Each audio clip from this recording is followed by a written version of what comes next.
नमस्कार, मी ईशा जगताप. हितगुज कार्यक्रमात आपलं स्वागत आहे. या खास कार्यक्रमातून आपण निरोगी आयुष्याची गुरुकिल्ली जाणून घेतो. विविध आजारांबाबत, त्यांवरील उपचारांबाबत सविस्तर माहिती तज्ज्ञांकडून मिळवतो. आज आपल्या कार्यक्रमात सहभागी झाले आहेत तज्ज्ञ डॉक्टर रहेश रवींद्रन, जे आपल्याला संधिवाताबद्दल, त्यावरील उपचारांबद्दल सखोल माहिती देणार आहेत. नमस्कार डॉक्टर, कार्यक्रमात आपलं स्वागत आहे. प्रेक्षक हो, संधिवात हा खरं तर आता सामान्य वाटणारा पण तितकाच गंभीर आजार आहे, ज्यात सांध्यांमध्ये वेदना, सूज, कडकपणा निर्माण होतो. आपल्या हालचालींमध्ये अडथळे जाणवतात. प्रामुख्याने हा आजार वृद्ध व्यक्तींमध्ये आढळतो, पण कधीकधी लहान व्यक्तींमध्ये सुद्धा तो उद्भवू शकतो. खरं तर या आजाराबद्दल अनेक गैरसमज आहेत, ज्यामुळे उपचारांमध्ये अडथळे येतात. त्यामुळे हे सगळे गैरसमज आज आपण दूर करणार आहोत. आजचा आपला विषय आहे संधिवात, गैरसमज आणि तथ्य.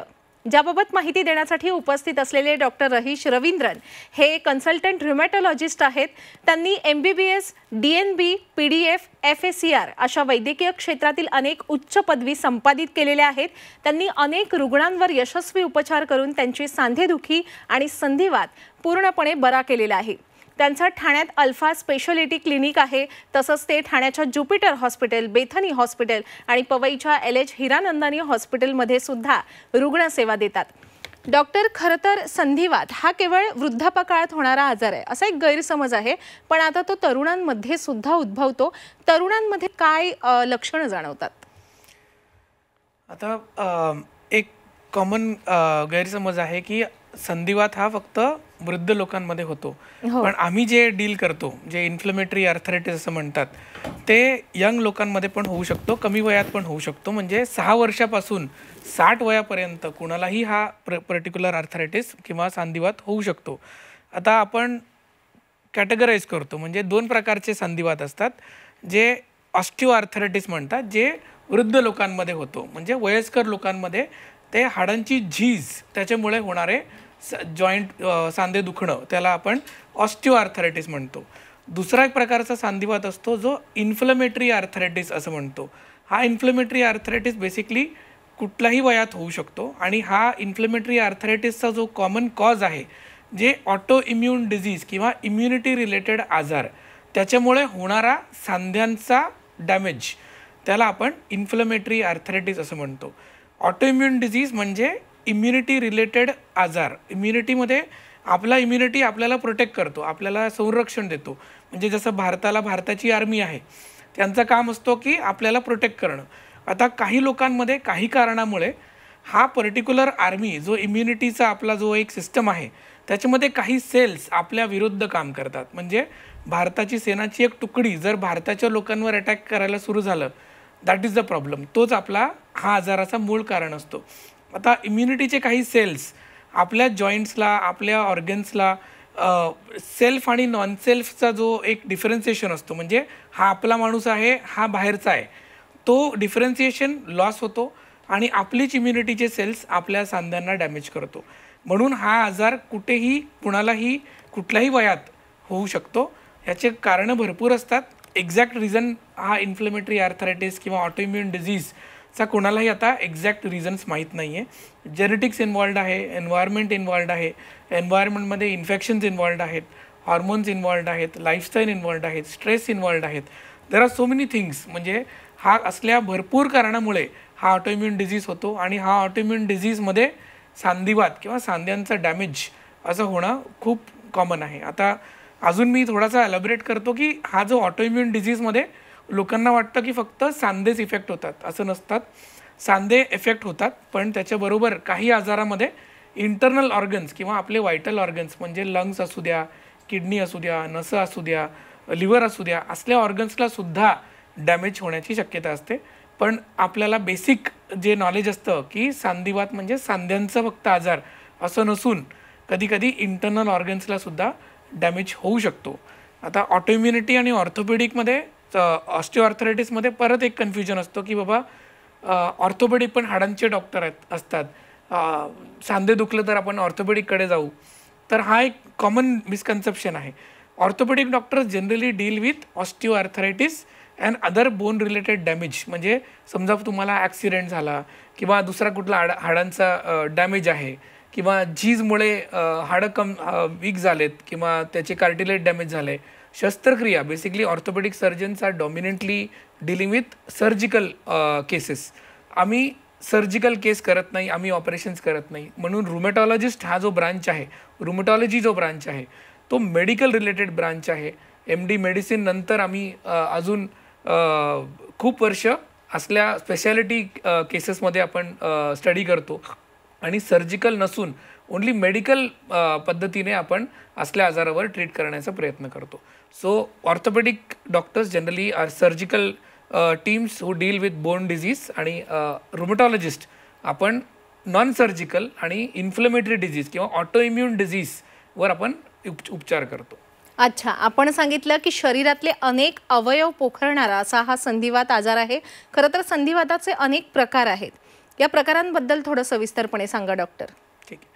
आता आपण डिस्कस केलं की ऑटो इम्युन डिजीज आहे. ऑटो इम्युन डिजीजमध्ये इन्फ्लेमेटरी आर्थरायटिस त्याच्यामुळे आपल्या सांध्यांना डॅमेज होतो आणि हा आजार लहानपणापासून कुणालाही म्हणजे वृद्धपर्यंत होऊ शकतो. 6 to 60 anybody can have it. आता त्याच्यामध्ये इन्फ्लेमेटरी आर्थरायटिस किंवा ऑटोइम्युन डिजीजमध्ये खूप प्रकार असतात. त्याच्यामध्ये खूप कॉमन एक आहे रुमेटॉइड आर्थरायटिस. लोक मराठीमध्ये त्यांना आमवात म्हणतो, तसं पण टेक्निकल काही स्पेसिफिक नॉमेनक्लेचर नाही आहे मराठीमध्ये. आपण रुमेटॉइड आर्थरायटिस किंवा RA असा एक शब्द आपण वापरतो एक पर्टिक्युलर आजारासाठी. रुमेटॉइड आर्थरायटिसमध्ये डॉमिनेंटली स्मॉल जॉईंट्स म्हणजे लहान सांधे आणि मोठे सांधे एकत्र इफेक्ट होतात. ते सिमेट्रिकल असतात म्हणजे प्रत्येक जॉईंट इफेक्ट होतो आणि रुमेटॉइड आर्थरायटिसमध्ये डॅमेज होऊ शकतो. म्हणजे आपण असल्या रुमेटॉइड आर्थरायटिसला ट्रीट नाही केलं वेळेवर तर पूर्णपणे डिफॉर्मिटीज म्हणजे बोटं पूर्णपणे परमनंटली डॅमेज होऊ शकतो आणि ते रिकवर होत नाही. एकदा डॅमेज झालं की ते सांधे परत रिकवर होत नाही आणि ती परमनंटली डिफॉर्म्ड राहतात. दुसरा एक प्रकारचा सांधिवात आहे जिकडे अँकेलोजिंग स्पॉन्डिलायटिस असा एक आजार आहे. अँकेलोजिंग स्पॉन्डिलायटिसमध्ये स्पाईन इन्व्हॉल्वमेंट जास्त असतो. आता रुमेटॉइडमध्ये मी सांगितलं की स्मॉल जॉईंट्स म्हणजे लहान सांधे वगैरे इफेक्ट होतात. अँकेलोजिंग स्पॉन्डिलायटिसमध्ये स्पाईन इन्व्हॉल्वमेंट होतो म्हणजे आपला पूर्ण स्पाईन आखडून जातं. पेशंटला मुवमेंट करता येत नाही, मागे बघता येत नाही, समोर वागता येत नाही आणि ते डिस्क रिलेटेड प्रॉब्लेम नसतो. हाडांमध्ये सूज निर्माण होते, डिस्कमध्ये सूज निर्माण होते. त्याच्यामुळे पेशंटला अजिबात मूव्ह करता येत नाही. तो वाकून जेवणसुद्धा करू शकत नाही, गाडी चालवताना मागे बघू शकत नाही, मान वर खाली करू शकत नाही, असले आजार होऊ शकतो. आणि दुसरा हे जे दोन मोठे प्रकारचे सांधिवात झाले रुमेटॉइड आर्थरायटिस आणि अँकेलोजिंग स्पॉन्डिलायटिस. ह्याच्यामध्ये इंटरनल ऑर्गन्स डॅमेज होण्याचे चान्सेस कमी असतात. नाही असं नाही, लंग्स पण इन्व्हॉल्व होतो, काही लोकांना किडनी इन्व्हॉल्व होतो, पण खूप रेअरली इन्व्हॉल्व होतो. दुसरा एक आजार आहे सांधिवातच आहे तो लुपस म्हणून एक आजार आहे. लुपसमध्ये सांधे इफेक्ट होतात पण तिकडे डॅमेज होत नाही, फक्त दुखत राहतात. आणि लुपसमध्ये मेजर प्रॉब्लेम असा आहे की ते इंटरनल ऑर्गन्सला डॅमेज करू शकतो. किडनीमध्ये सूज निर्माण करू शकतात, लिव्हरमध्ये सूज निर्माण करू शकतात, स्किन पूर्ण लाल होऊन जातं, उन्हात जाता येत नाही, तोंड येत राहतं, काही खाता येत नाही, लंग्समध्ये सूज निर्माण होते, श्वासोश्वासाचा प्रॉब्लेम होतो, हार्टमध्ये सूज येते, हार्टचं पंपिंग कमी होतो.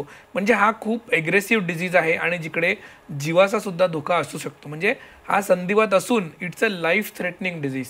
रुमेटॉइड असू द्या, अँकेलोजिंग स्पॉन्डिलायटिसमध्ये त्रास होतो पण जीवाचा धोका खूप रेअरली होतो.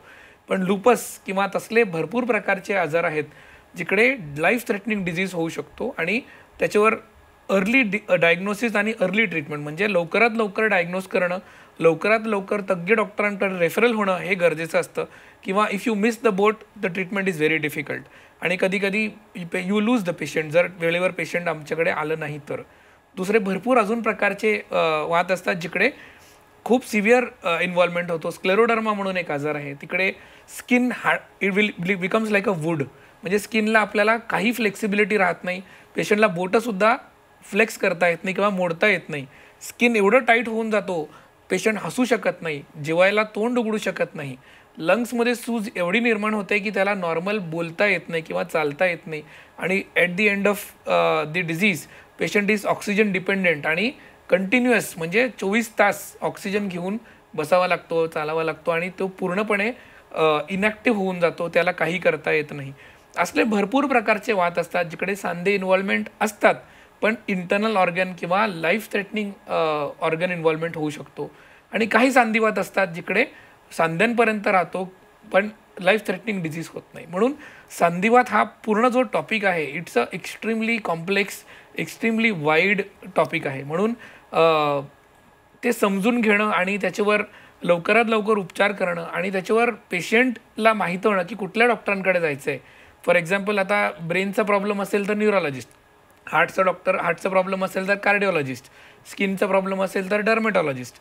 पण वात आहे किंवा ऑटोइम्युन डिझीज आहे, इम्युनिटी रिलेटेड आजार आहे, हा संधिवात इम्युनिटीचा आजारामुळे मला होतोय, हे डायग्नोज करून रेफरल होऊन रुमेटॉलॉजिस्टकडे जाणं, हे अवेअरनेस अजून लोकांकडे नाही आहे.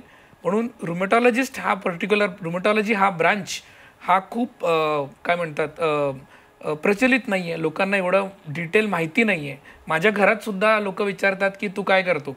रुमेटॉलॉजिस्ट म्हणजे त्यांना अजून माहीत नाही, even though they are my relatives. So they ask me, तू is it dermatologist, is it something else. म्हणून आपल्याला ते कन्फ्युजन काढायचं आहे आणि लोकांपर्यंत रुमेटॉलॉजी हा ब्रांच, इम्युनिटी रिलेटेड हा branch, life threatening disease treat करतो, हे लोकांपर्यंत जाणं खूप गरजेचं आहे. आपण सांगितलं की वाढता संधिवात हा जीव घेणाही ठरू शकतो. खरं तर एकदा संधिवात झाला की तो वाढतच जातो, मग त्यावर काही नियंत्रण नाही, असा एक सर्वसामान्य गैरसमज आहे.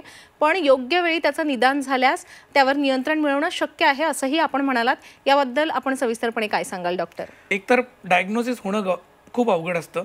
फॉर एक्झाम्पल, सांधे दुखणं. आता भरपूर लोकांना सांधे दुखतात, तर जे प्रायमरी फिजिशियन्स असतात, जे आपण लोकल आपले जे प्रायमरी डॉक्टर असतात त्यांच्याकडे जातो, ते बेसिक ट्रीट करतात. पण ते इंटरनल ऑर्गन्समध्ये डॅमेज होत आहे का, ते डायग्नोज झालं आहे का, कसं डायग्नोज करायचं, यांचं काहीही आपल्याला त्यांना ट्रेनिंग नसतो.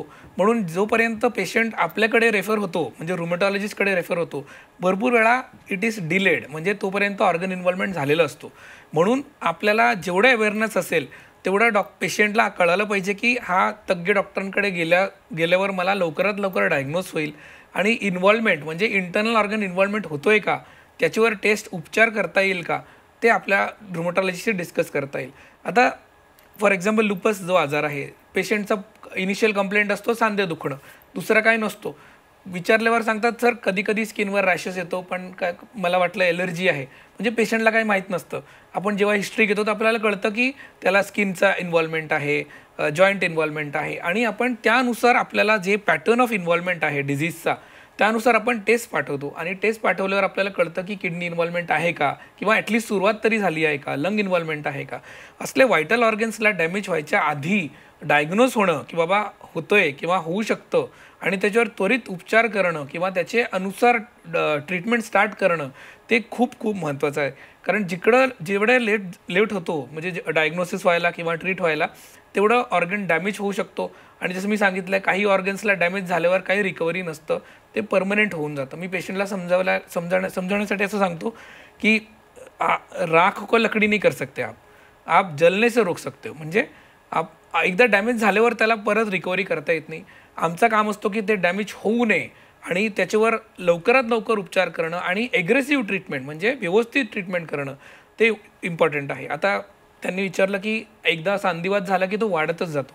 It is not like that. एका टाईमला lack of knowledge, lack of appropriate treatment आणि लॅक ऑफ स्पेशलिस्ट केअर नसल्यामुळे हा आजार वाढतच गेला आणि भरपूर लोकांना परमनंट डॅमेज झालेला. पण आजच्या काळात तुम्ही जर त्वरित डायग्नोज झाल्यास तुम्ही रुमेटॉलॉजिस्टकडे गेलं आणि त्यांनी तुम्हाला व्यवस्थित सायंटिफिक अप्रोच घेऊन आणि जे गाईडलाईन्स, इंटरनॅशनल गाईडलाईन्स फॉलो करून तुम्हाला ट्रीट केलं समजा, तर तुम्हाला एकही बोटाला डॅमेज होणार नाही, कुठल्याही ऑर्गन्सला डॅमेज होत नाही, आणि त्याला 100% आपल्याला काय म्हणतात कंट्रोल करता येतं.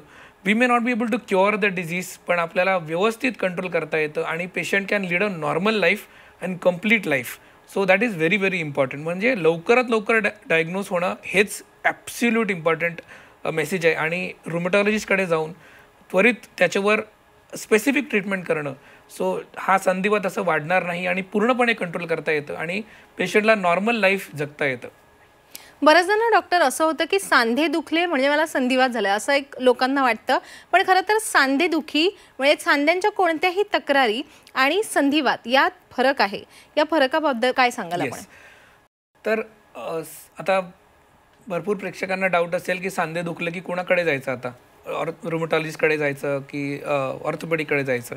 So I will differentiate between the two. म्हणजे कसं 2 प्रकारचे जॉईंट पेन असतात. एक तर मेकॅनिकल पेन असतो. मेकॅनिकल पेन म्हणजे मला सांधे दुखत आहेत, आपण विचारतो कधी दुखत आहेत. सर काम केल्यावर दुखतो, उभं राहिल्यावर दुखतो, चालताना दुखतो, जिने चढताना उतरताना दुखतो, पण मी आराम केल्यावर बरं वाटतं, मला काही प्रॉब्लेम नसतं.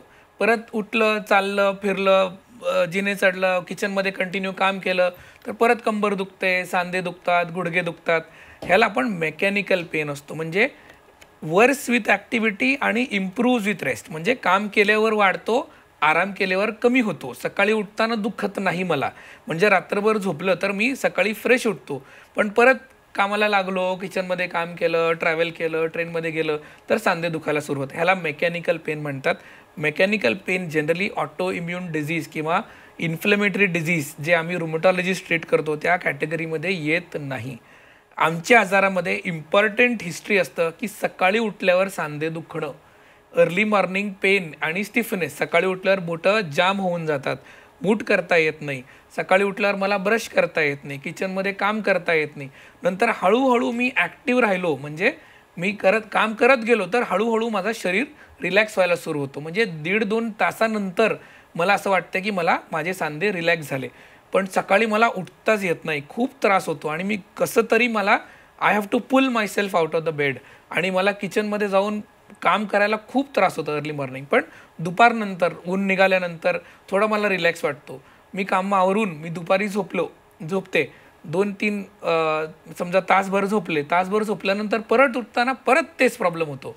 म्हणजे it is worsening with rest आणि इम्प्रूव्ह विथ ॲक्टिव्हिटी.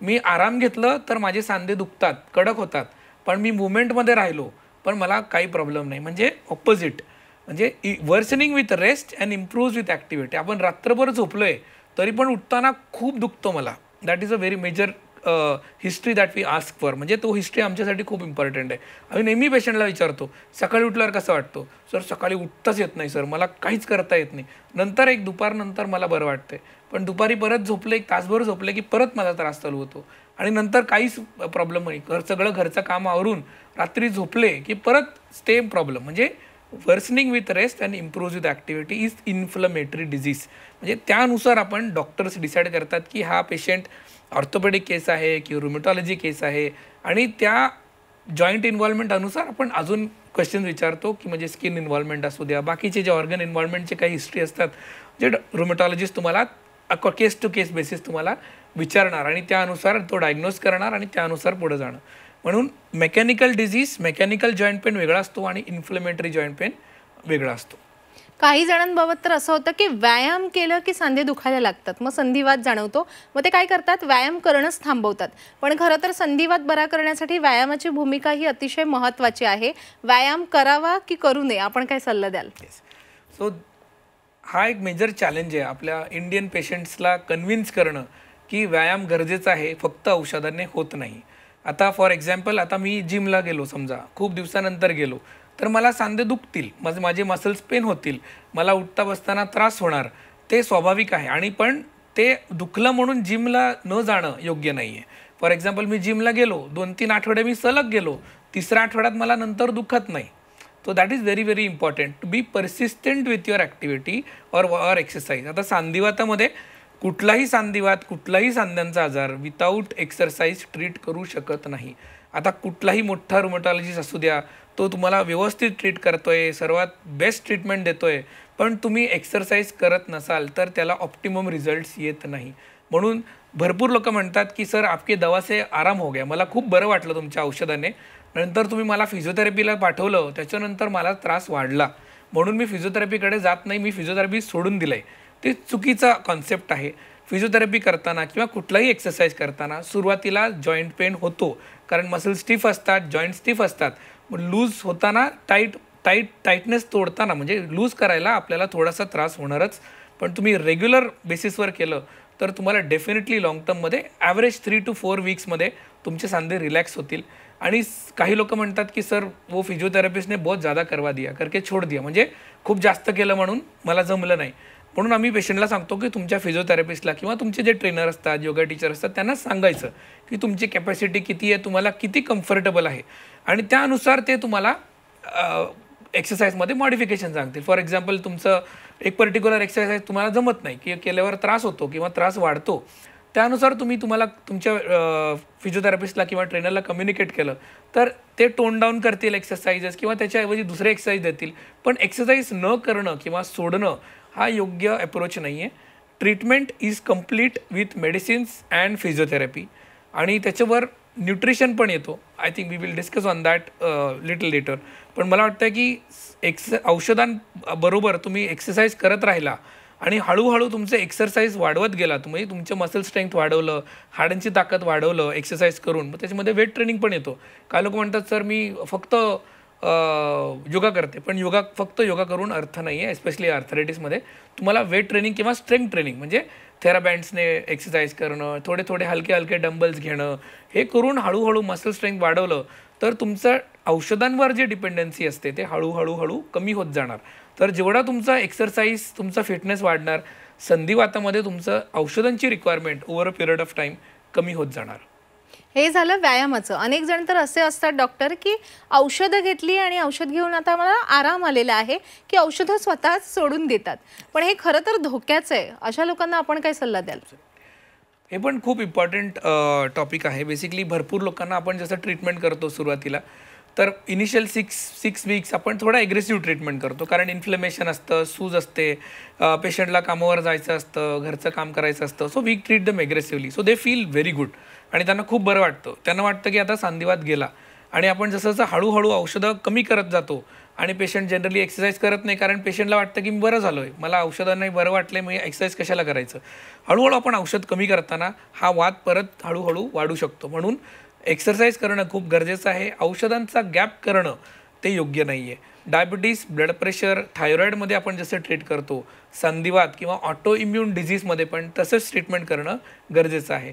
हळूहळू आपण काय करतो, सिम्पटमॅटिक ट्रीटमेंट कमी करतो आणि स्पेसिफिक ट्रीटमेंट वाढवतो. आणि डायबिटीस आणि ब्लड प्रेशरसारखा लाँग टर्म औषध केल्यावरच तुम्हाला लाँग टर्म रिझल्ट येईल, असं आम्ही पेशंटला वारंवार सांगत राहतो. अगदीच. आपण मगाशी उत्तर देताना सांगितलं डॉक्टर की संधिवात बरा करण्यासाठी व्यायामाचीही तितकीच महत्त्वाची भूमिका असते, औषधोपचार पण महत्त्वाचे असतात आणि सोबत आहारसुद्धा तितकाच महत्त्वाचा असतो. आहाराची भूमिका नेमकी कशी असते, अगदी थोडक्यात सांगा. डाएटमध्ये आपण भरपूर गैरसमज आहे की संधिवातामध्ये आंबट खाऊ नये, वांगे खाऊ नये, बटाटा खाऊ नये, भात खाऊ नये, आंबलेले पदार्थ खाऊ नये. हे नेहमी आमचा डिस्कशन असतो. जनरली असल्या गोष्टींवर काय सायंटिफिक बेसिस नाही आहे.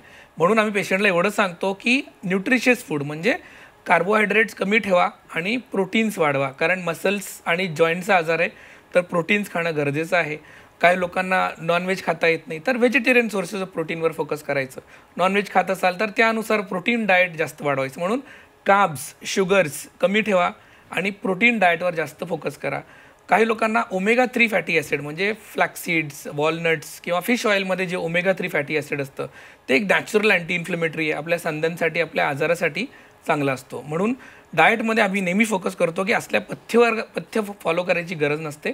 फक्त low carbs, high protein diet, omega 3 definitely will help. अगदीच डॉक्टर, आज आपण या ठिकाणी उपस्थित राहिलात आणि संधिवाताबद्दल जे काही गैरसमज असतात सामान्यपणे ते बऱ्यापैकी दूर केलेत, त्याबद्दल मी आपले मनापासून आभार व्यक्त करते. धन्यवाद. थँक्यू. प्रेक्षक हो, आता वेळ झालेली आहे इथेच थांबण्याची. ताज्या घडामोडी पाहण्यासाठी कायम पाहत रहा झी 24 तास.